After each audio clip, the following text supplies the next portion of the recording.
అన్న ఎలా ఉంది గేమ్ చేంజర్ ట్రైలర్ ఎలా ఉంది భయ్యా? ఇప్పుడే నేను గేమ్ చేంజర్ సినిమా ట్రైలర్ చూశాను భయ్యా. నాకైతే భయ్యా ఈసారి ఎవడెవడో ట్రోల్ చేశాడు 50,000 కోట్లని ఓడి నోటితోనే చాలా మంది నోట్లలో విన్నా ట్రైలర్ చూసి. ఖచ్చితంగా సినిమా 50,000 కోట్ల దాకా 1,00,000 కోట్లు కూడా పోతానమాట. ఎందుకంటే ఓళ్ళే ఒప్పుకున్నారు అందరూ.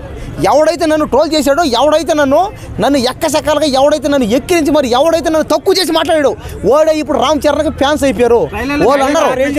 ట్రైలర్ ఉందా పోయా? మామూలుగా ఉందా ఏంది పోయా? ట్రైలర్లో చూస్తే పోయా ఒకసారి లుంగి కడతాడు, ఒకసారి పంచి కడతాడు, ఒకసారి ప్యాంట్ వేస్తాడు, ఒకసారి నిక్కర్ వేస్తాడు, ఒకసారి బాడీ చూపిస్తాడు, ఒకసారి పోలీస్ అవుతాడు, ఒకసారి అయితే ఇంకా ముఖ్యమంత్రి అవుతాడు, ఇంకోసారి కలెక్టర్ అవుతాడు, ఇంకోసారి ఇంజనీర్ అవుతాడు, ఇంకోసారి డాక్టర్ అవుతాడు. అబ్బా ఎన్ని క్యారెక్టర్!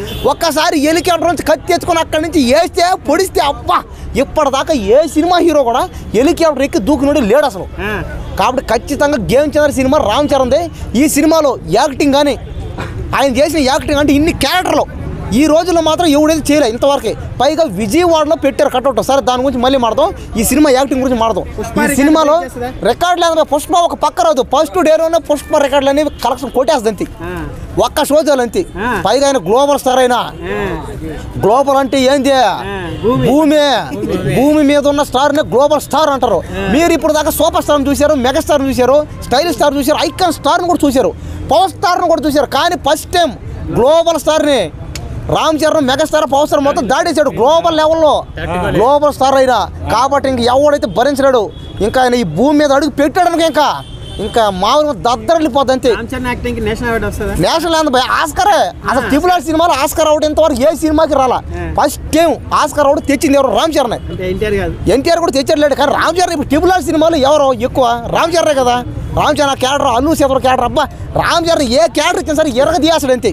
కాబట్టి ఈ సినిమాలో యాక్టింగ్ కానీ ఆయన చేసిన డ్యాన్సులు కానీ ఆ డ్యాన్స్లో చేసాడు భయ. అదే ట్రైలర్లో డ్యాన్స్ చేస్తున్నాడు భయ. అయ్యా బాబాయ్ ఆ మచ్చర పాటకైతే లుంగి కట్టుకుని డ్యాన్స్ చేస్తాడు, ప్యాంట్ వేసుకుని డ్యాన్స్ చేస్తాడు, నిక్కర్ వేసుకుని డ్యాన్స్ చేస్తాడు. అబ్బా అబ్బా పిచ్చెక్కిస్తున్నాడు. ఇంకోటి ఏంటంటే రొమాన్స్. అబ్బా ఎర్రగా చేసేసాడు రొమాన్స్. రామ్ చరణ్ భయ. రామ్ చరణ్కి ఇప్పుడు దాకా సంక్రాంతికి 4-5 సినిమాలు వస్తే ఇంతవరకు ఫ్లాప్ అయిన సినిమా లేదు. అన్ని హిట్లే. సంక్రాంతి అంటే రామ్ చరణ్ వస్తే హిట్ అది. ఇంకా అంటే చిరంజీవిని కానీ పవన్ కళ్యాణ్ కానీ చూడాలంటే రామ్ చరణ్ తప్ప ఎవరో కనబడరు ఇంకా. కాబట్టి అదేంటంటే రాజకీయ అదంతా క్యారెక్టర్ అది. కానీ దయచేసి దాని మీరు రియాలిటీలోకి తీసుకొని రాకండి. సినిమాని సినిమాలో చూడండి, లేదంటే మానేయండి అంతే. అంతేగాని మీరు సినిమాని తీసుకొచ్చి రియాలిటీలో పెట్టి 1,00,000 కోట్లు చెప్తాను. 1,00,000 కోట్లు ఎలా కొడుతుందో చెప్తా వినండి.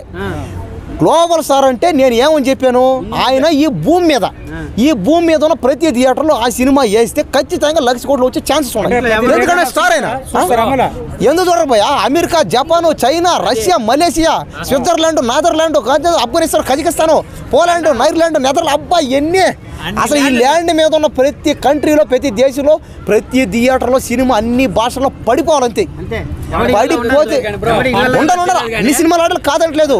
కానీ ఇతను గ్లోబల్ స్టార్ కాబట్టి తెలుగులో వదిలేసి ఎవరో కొన్ని థియేటర్లోనే కొనుక్కుని, అంటే బాలకృష్ణ, వెంకటేష్ కూడా మిగతా థియేటర్ కొనుక్కొని ఇచ్చి మిగతా అన్ని సినిమా థియేటర్లో రామ్ చరణ్ పెట్టి ఇంకా ప్రపంచం మొత్తం కూడా గేమ్ చేంజర్ సినిమా వేస్తే అదొక ఇన్స్పిరేషన్ సినిమా. 1,00,000 కోట్లు రాకపోతే నేను ఈ భూమిని వదిలి వెళ్ళిపోతాను అంతే. ఇంకా గ్లోబల్ వదిలి వెళ్ళిపోతాను. కనపండి మీకు అంతే. సరే ఇప్పటికే 300 అడుగుల కట్అవుట్ అది. ఇంతవరకు 300 అడుగుల కట్అవుట్ ఇంతవరకు ఎక్కడ పెట్టలా. ఫస్ట్ టైం ఇక్కడ పెట్టారు.